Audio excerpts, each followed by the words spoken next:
अरे फोटो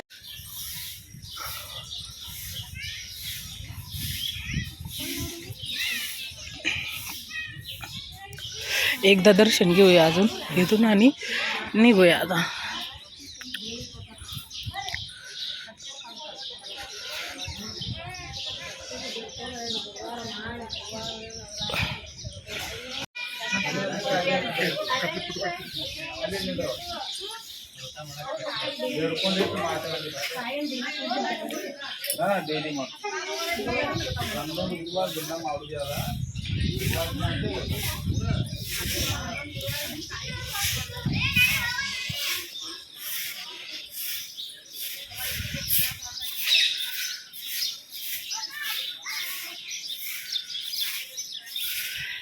वडाच्या पारंब्या अशा गेल्यात, त्यानंतर त्यातून परत वड तयार झाले.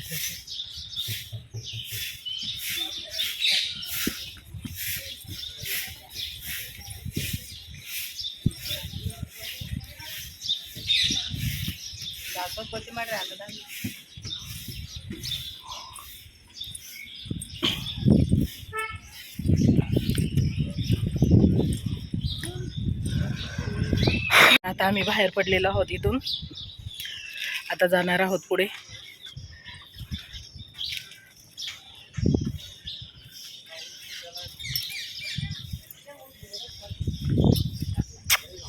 काय काय काय काय काय काय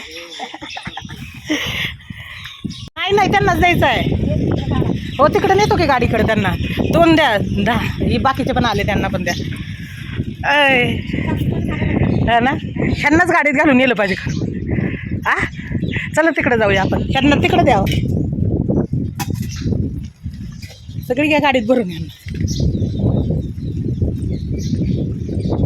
पाहतात बघा, पाहते बघा कसं. अरे अरे फार तोंडातून लाळ. अरे अरे अरे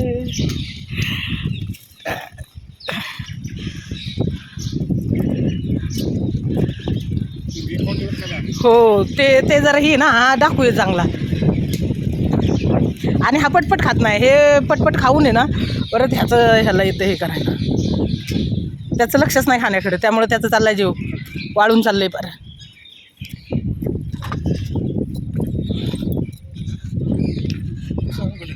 छान आहे ना पवनचक्की. मात्र पवनचक्कीत बाबा, बापरे.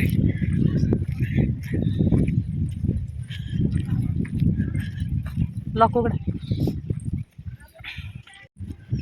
एवढ्या पवनचक्कीत इकडे, एवढ्या पवनचक्कीत की काय विचारायला नको.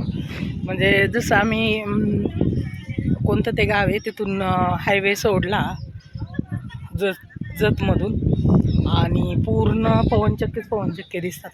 तर कितीतरी किलोमीटर आतमध्ये आलो आहे आम्ही. पण तसंच आहे.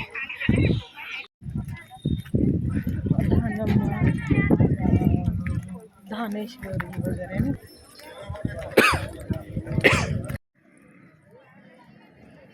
नमस्कार मित्र आणि मैत्रिणींनो. तर मी तुम्हा सर्वांचं स्वागत करत आहे माझ्या चॅनलवर, ज्याचं नाव आहे नवा दिवस नवी सुरुवात. तर पहा, आता आपण आलो आहोत पुढे. आता वळसंगचं जे मंदिर होतं पाठीमागच्या भागात तुम्ही पाहिलं, किंवा ह्याही भागात थोडंसं त्यातलं आहे. आणि तिथून हे 3 किलोमीटरवर आहे गुड्डापूर म्हणून. तर हे पूर्ण कर्नाटक बाउंड्रीमध्ये येतं वळसंग. सॉरी गुड्डापूर. आणि वळसंग हे महाराष्ट्रामध्ये आहे. तिथून 3 किलोमीटर तुम्ही आतमध्ये गेला, 3 किंवा 5 किलोमीटर असेल हे. तर गुड्डापूर म्हणून आहे. आणि हे आहे धानम्मादेवी मंदिर.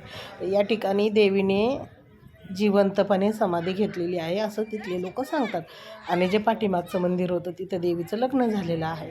तर अशी इथली आख्यायिका आहे. तर असू द्या, काय हरकत नाही आहे. आपल्याला काय त्या आख्यायिकेविषयी काही हे नाही आहे. पण जे सांगतात त्याविषयी आपण फक्त मी क्लिअर केलं ह्या व्हिडिओमध्ये. आणि आता हे नवीन मंदिराचं काम चालू आहे. तर ह्याला ना ते समोर 2 जे दिसतात ना अगदी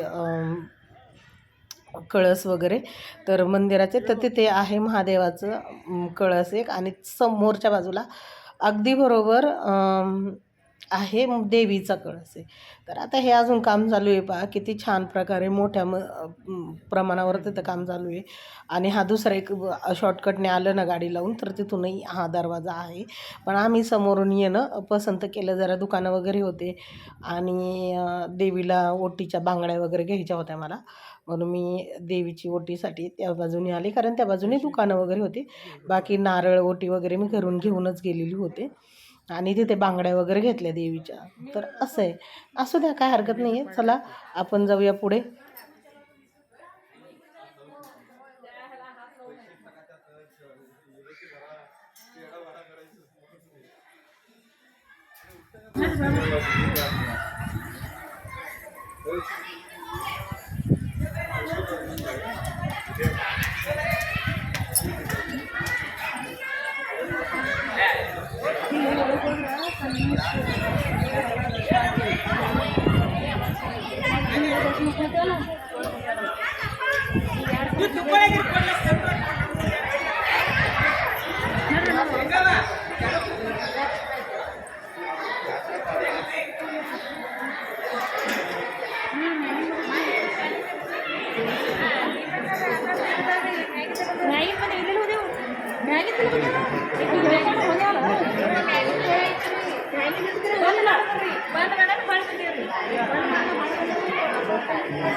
पाय पडा की तुम्ही.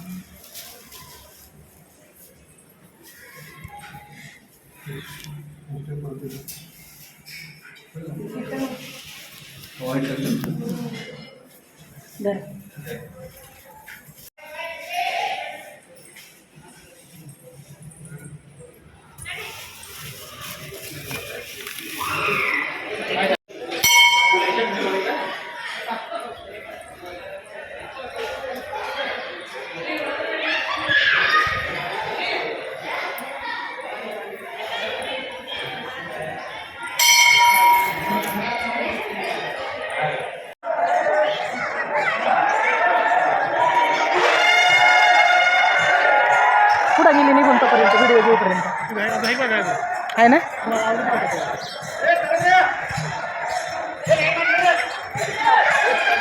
आता गर्दी झाली असते, आता वेळ लागला असता आपल्याला. आता असं आला नाही व्हायचं लवकर बंद, हे लोक आहेत ना आता दर्शनाचे, असं आला नाही बंद व्हायचं.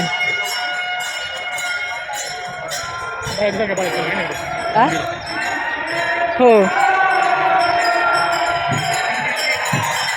ज्ञानेश्वर महाराज की जय, जगद्गुरु तुकाराम महाराज की जय.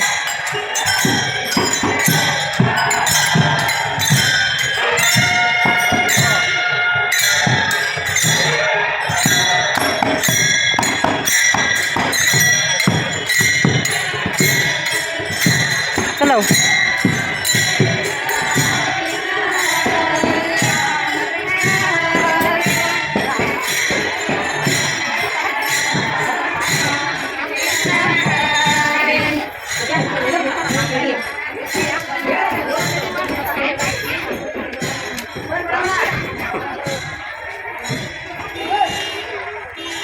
रामकृष्ण माऊली. कृष्ण हरी रामकृष्ण.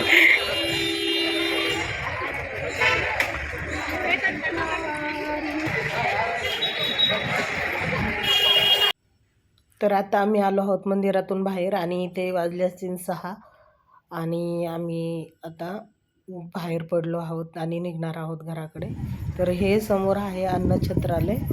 तर पहा, खूप मोठं अन्नछत्रालय आहे आणि हे आता जेवणासाठी लोक थांबलेले आहेत, म्हणजे महाप्रसादासाठी.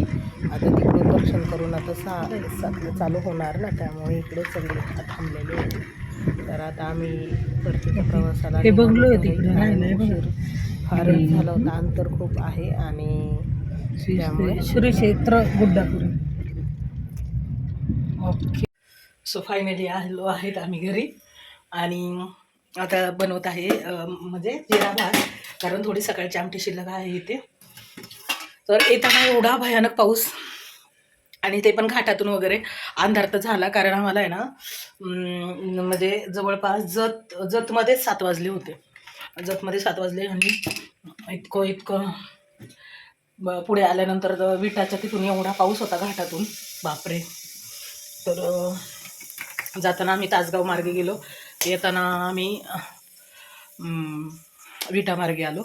पण जबरदस्त पण ना, बापरे काही विचारू नका. 150 ते 150 एका बाजूने, म्हणजे जवळपास 400 किलोमीटर आज आमचं प्रवास झाला आहे. आणि आता वाजले 9:30, 9:45 जवळ झालेत. आता भात करायला टाकते, रस्सा भाजी आहे. ओके, तर चला आपण भेटूया नवीन व्हिडिओमध्ये. तोपर्यंत सर्वांना श्री स्वामी समर्थ.